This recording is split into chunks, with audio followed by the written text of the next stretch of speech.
think you think that you think that's a fairly given assumption. This is an absolute assumption that the book will be the main reference, especially in something where you're looking at detail into things. Yeah. Or like, I don't know, class notes.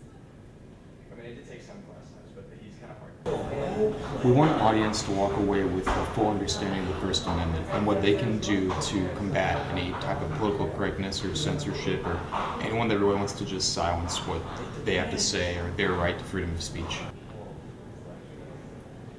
Oh, because I'm going to remember what he said like weeks ago about behavioral state You could have written it down. You could have paid attention to class. Even if it's not, but a teacher could expect you. That should be a game. There are a lot of ideas out there that are going to make people uncomfortable, but that's how we resolve things. Is we work together, we talk about things, we get outside our comfort zone. You think that's a fairly given assumption? This is an absolute. The reason I wanted to talk to you is because you have a lot of experience with education, diversity. Your parents are very involved in the federal government. You have a lot of opinions. You have a lot of educated opinions. So I wanted to tailor this discussion more towards current events per se. So being a journalist major and seeing the whole fake news controversies and the Trump administration, where do you see this playing into the issue of the First Amendment? Well, I guess in terms of the Trump administration, I mean, it really happened before he was president and even before the election, but accusations of fake news have been around more frequently. And so that's kind of one of those things where a company or like a newspaper or website can really be hit hard by being called fake news just because it takes the legitimacy out of their business. And then in journalism, legitimacy is literally everything. If you're not a legit source, then you're not really a journalist, per se. So I guess in terms of the First Amendment, I would say that people are practicing their First Amendment rights more than ever now, especially in terms of like, especially in controversial times.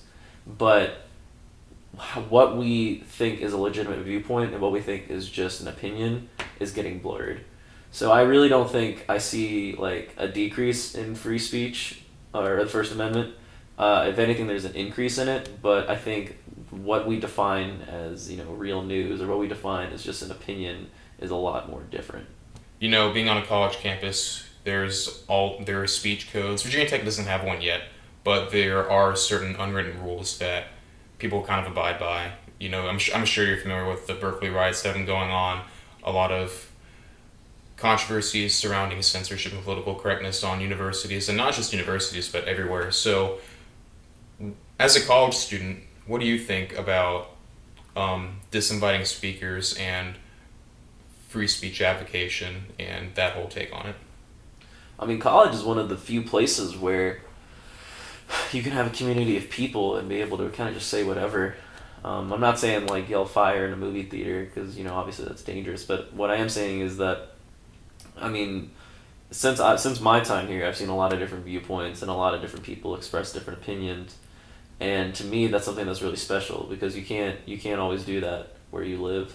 So college is one of those few places where you can make your opinions heard and your viewpoints, recognized. And it's one of those few places that free speech just lives everywhere. Even if it's literally about politics or if it's just about food. I mean, you can say what you want, and I think that's the special place about college. So to me, speaking laws are kind of, a little too much. Censorship's one thing, but, having laws on what you can and can't say, to me, is a little restrictive. Yeah, and the term political correctness, we throw it around a lot, but I feel like in a lot of ways it can be a little dangerous, I mean, just going off of our personal experiences, I was not aware of a lot of things coming into college. And then going through courses such as diversity in media or United States social history, you really are challenged and you're made uncomfortable. Mm-hmm. But if you have certain restrictions on what you can say and what you can hear, and you're just kind of coddled in a sense, and you're not getting out of your comfort zone, isn't that kind of dangerous? Do you think? I mean, I just feel like I'm pretty fortunate at Virginia Tech that I think it's pretty good, honestly. Now that I think about it, but I mean, am I wrong? What do you think about that? I mean, to me, political correctness is all about being sensitive to what other people feel. And that is by no means an unimportant issue. That's something that needs to be addressed, and obviously something that needs to be taken into consideration when you're talking with somebody. But I don't like the point that we've gotten to where I can't say certain things because they might be deemed politically incorrect. I mean, I don't think anybody really likes not being able to say what's on their mind. But the thing is that in most cases that I've personally seen, this is more anecdotal, but when you use political correctness, or when somebody calls you out on political correctness, it's not to make you feel bad or to say you're a bad person. It's more of just to kind of educate you that, hey, that term or that phrase might be offensive. And again, offensive is really subjective, and just one person it could not mean anything, to another person it could be devastating. But the whole point of political correctness is just being aware of what you're saying, and I think on both sides need to kind of increase how they see things and how they react to things, because you shouldn't just correct somebody just to correct them, and you shouldn't just say a derogatory term just for the sake of an argument. So I think there's a middle ground to be found on political correctness, and there's no real easy answer to just fix it. Yeah, I don't think most people with sense don't say something meaning to offend people. I mean, there are bullies out there, obviously, if the last year has shown us. But I think, personally, there should be a difference between offending and insulting. I feel like, I'm not advocating for everything offensive, but I feel like if that message is made clear that, I didn't mean to offend you, I honestly meant this, but I needed to talk candidly to get my point across. Personally, I'm more conservative in that sense. I don't really have a problem with that. But I think you bring up a great point about that middle ground, and it's really hard to determine, what is that middle ground? It's crazy. Yeah. Yeah, definitely.